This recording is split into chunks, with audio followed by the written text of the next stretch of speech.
গতকাল সচিবালয়ে আমি বিশ্বাস করি পরিকল্পিতভাবে আগুন লাগিয়েছে।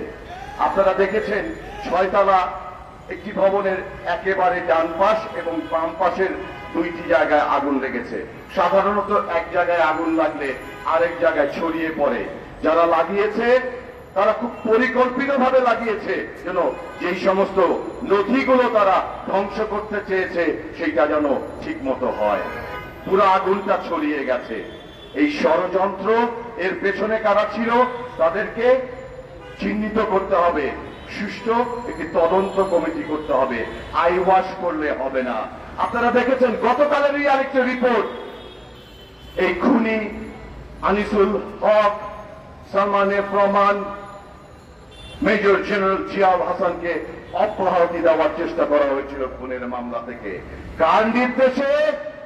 ত্রিভুজ প্রেমের নায়িকা সঞ্জিদা, ওই পার্ডেমে জামাই এবং প্রেমিকার মধ্যে মারামারি হয়েছিল, সে এখনো এডিস হিসেবে বহাল আছে।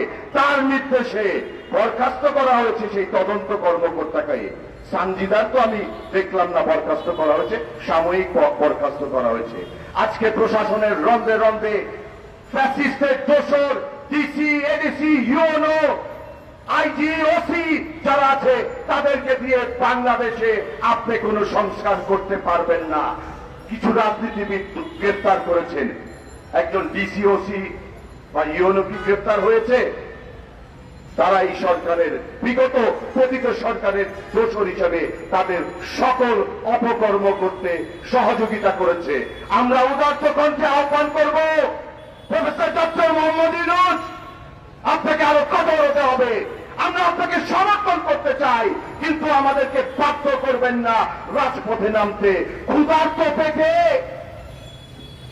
ওই সংস্কারের হজমি হজম হবে না। গণতন্ত্রের জন্য, মানুষের অধিকার জন্য সংগ্রাম করেছি। অবিলম্বে জুনের 25